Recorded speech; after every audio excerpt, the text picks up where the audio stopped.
अस्सलाम वालेकुम everyone, hopefully you guys are doing very well.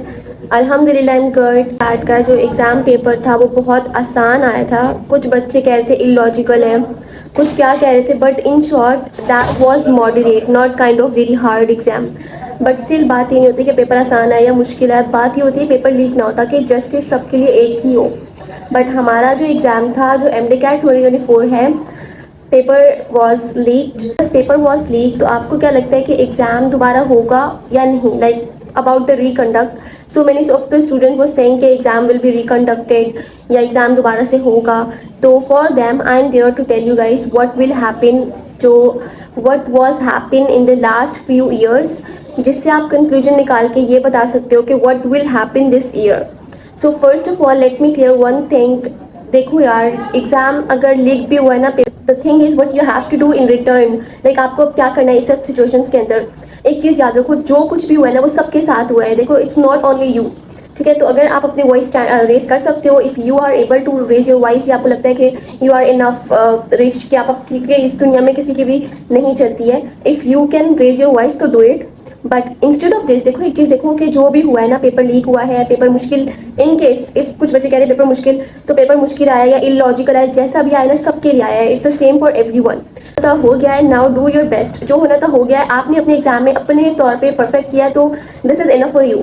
इसके अलावा रिपीट होगा, रिकंडक्ट का चांस है या नहीं है, तो इसके अंदर मैं आपको बता दूँ, लास्ट फ्यू ईयर्स के अंदर हमारे पास रिकंडक्ट तब हुआ है जब हमारे पास केस हाई कोर्ट तक गए या उससे भी आगे गए, तब जाके रिकंडक्ट के केस बने, रिकंडक्ट हुआ है।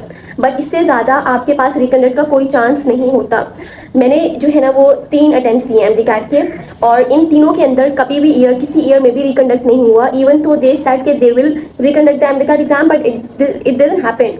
तो मैं आपसे यही कहूँगी कि इंस्टेड ऑफ सेइंग दिस के रिकंडक्ट होगा और उसकी तैयारी करो, नहीं, you have to think your path. Either you are getting into another field और either you are going to choose MBBS और BDS। It totally depends your aggregate, whatever the aggregate you have. If you want to know कि आपका aggregate के according Karachi में admission हो सकता है, नहीं हो सकता, you guys can tell me in the comment section. मैं सिंध के अंदर कुछ जो डिस्ट्रिक्ट है उनके बता सकती हूँ कि पॉसिबिलिटी है या नहीं है। बाकी मैं आप लोग से यही कहूँगी, instead of going toward this thing कि रिपीट होगा, रिकंडक्ट होगा या नहीं होगा, start finding out your own ways. और एक चीज़ याद रखो, हर चीज़ यहाँ पर एंड नहीं होती। MD-CAT is not everything. तो जो बच्चे उस पर सुसाइड करने का सोचते हैं, जो बच्चे इस पर लाइक इतना बड़ा लाइक अपनी पूरी लाइफ को थ्रेट करते हैं, इससे बेटर है you guys have to choose another field, क्योंकि हर फील्ड अच्छी है। You just have to be very good in it. तो मैं आपको यही बोलूँगी कि MBBS BDS is not everything, you have other field as well. अगर आप पैसों के अर्निंग के हिसाब से देखो, there is so many field. इंशाल्लाह I make a video on it के what are the fields that are like best for MBBS and BDS। तो इंशाल्लाह ताला मैं आपके लिए वो वीडियो ज़रूर बनाऊंगी। But I will say guys कि अगर आप अपनी वॉइस रेस कर सकते हो तो करो, but try to find out the ways, ताकि आप एक जगह पे स्टक ना रहो। ये ऐसे ही चलता रहेगा निज़ाम, हर दफ़ा ऐसा होता है। This is not the first time. और मुझे जितना लगता है ना रिकंडक्ट के चांसेस, तो I will say it's only 20% कि रिकंडक्ट हो एंड इट्स 80% कि ना हो। तो देखो, जब रिकंडक्ट के चांस होता है ना, तो मैं आपको पहले ही इन्फॉर्म करती हूँ, अपने यूट्यूब पे इन्फॉर्म करती हूँ। और जब आपका एग्जाम था उससे पहले मैंने स्टूडेंट्स को अच्छे से गाइड किए थे, वॉइस नोट सेंड किए थे कि देखो यार, इस तरह से आप लोगों को काम डाउन रहना है। मोस्ट रोमैटिक थिंग जो होती है वो ये होती है कि आप बहुत स्ट्रेस ले लेते हो, और उस स्ट्रेस की वजह से जो MCQs आपको आते होते हैं वो भी गलत हो जाते हैं। तो ये बात है। बाकी है कि रिकंडक्ट के चांसेस इतने ज़्यादा नहीं हैं, तो बेटर कि आप अपना चूज़ करो कि either you have to do repeat, आपने रिपीट करना है या फिर आपको आगे मूव करना है। And there is another announcement as well, हमारे पास बैच A की रजिस्ट्रेशन ओपन है, you guys can enrol yourself in it. मुझे बहुत सारे मैसेज आते हैं स्पेसिफिकली पेरेंट्स के to about the criteria and everything. हमने थोड़ा सा क्राइटेरिया चेंज किया है, और उसके अंदर ये है कि हमारे अंदर हमने पहले हमारे जो सेशन होते हैं उसमें वीकली टेस्ट इंक्लूड नहीं था, बट अभी हम इंशाल्लाह अपने जो BMAT के अंदर वीकली टेस्ट इंक्लूड कर रहे हैं। तो this is how you will have recorded lectures, you will have live lectures, और you will have the test session. मतलब like we have for 4 to 5 months we have Saturday Sunday classes.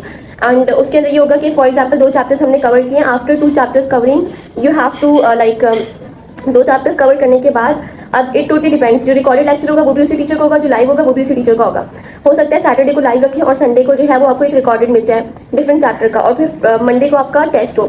सो इसका schedule आपके पास official पे share होता रहेगा। We have group, उसके अंदर आपके साथ सब शेयर होगा, जो भी आपका चैप्टर होगा and yes, so this is the number where you have to do the transaction and charge is 4,000 you have to pay there. You just have to share screenshot over this number. और बहुत सारे बच्चों को मैं reply नहीं कर पाती हूँ, तो this is why because I have more than 100,000 messages मेरे व्हाट्सएप के ऊपर. तो आपके अगर मैसेज का रिप्लाई नहीं आता तो you guys don't have to worry, but you just do one thing, write question mark. आप क्वेश्चन मार्क लिखोगे ना, हो सकता है मैंने आपका मैसेज सीन किया हो, उस टाइम मैं अपनी यूनिवर्सिटी में हूँ, हो सकता है मैंने किस सिचुएशन में आपका मैसेज सीन किया हो. Just right question mark and be very polite. आपको उस क्वेश्चन मार्क का मतलब मुझे समझ आ जाएगा कि मैंने आपका मैसेज सीन किया, रिप्लाई नहीं किया, तो I will go there and will reply. So this is how everything works. बाकी बैच ए के रजिस्ट्रेशन ओपन है, आप लोग इनरोल कर सकते हो. वो स्टूडेंट जो रिपीट करने का सोच रहे हैं, तो मैं आप लोग को यही बोलूँगी कि देखो, अगर आपके मार्क्स 160 से कम हैं, ठीक है, 160 से कम है और आपकी परसेंटेज 85 से कम है, तो आप लोगों के लिए मैं ये कहूँगी guys, you have to go for the repeat is a good option. अगर आपकी परसेंटेज 85 से अबव है तो आप रिपीट कर सकते हो. एक साल खुद को दे दो. देखो, जो गोल ओरिएंटेड होते हैं ना, वो खुद को एटलीस्ट एक ईयर दे सकते हैं. मैं I was one of the intelligent girl, तो मैं खुद के लिए क्या कर सकती थी, एक साल इन्वेस्ट कर सकती थी, मैंने किया, तो मुझे ये वर्थ इट गुजरा मेरे लिए. तो I will say you guys कि देखो, या तो आप किसी फील्ड को चूज कर लो, तो आई विल से कि रिपीट का अभी से ही सोच लो, इंस्टेड ऑफ कि अभी थोड़ा सा रेस्ट कर लो उसके बाद नो. देखो, कतरा कतरा दरिया बनाते हैं, अभी से थोड़ा थोड़ा पढ़ना स्टार्ट करोगे तो जाके कुछ बनेगा. तो this is if you guys have any Curie, any question, you guys can ask in the comment section. Batch है, उसके अंदर हमारे पास टेस्ट सेशंस भी होंगे और टेस्ट सीरीज एंड में होगी, साथ में रिवीजन सेशन. हमारे पास लेक्चर्स, और लेक्चर्स आपको मिलेंगे, लाइव होंगे, रिकॉर्डेड होंगे, दोनों आपको मिलेंगे. और जो लाइव सेशन होगा उसका भी रिकॉर्ड मिलेगा. You will have the test, like you will have online test. आपको ऑनलाइन टेस्ट एवरी वीकेंड मिलेंगे. और उसके साथ in the last, after completing the whole course, you will have test series, जिसके अंदर you will have to solve like book wise chapters के होंगे और फुल लेंथ टेस्ट होंगे. So this is how everything works and revision session is also included in this. Charges is 4,000. You guys can enroll yourself in it. और yeah, this is up. If you guys have any query, you guys can ask me in the comment. जाने से पहले एक छोटी सी बात बोलूँगी. देखो, जो नसीब में लिखा है ना, वो आपको मिल के रहेगा. So if you want to change your path, don't even thought कि मैं गलत डिसीजन लेने जा रहा हूँ, because MBBS BDS is not everything. You guys can have other field as well. CA is such a nice field. I will make a video how to what are the fields that are best. और जो लोग repeat कर रहे हैं, जो repeaters हैं, उनके लिए भी specifically I make video. Big salute to the repeaters, because वो अपना पूरा एक ईयर जो है वो इन्वेस्ट करते हैं उस फील्ड के लिए जो उनको पसंद होती है.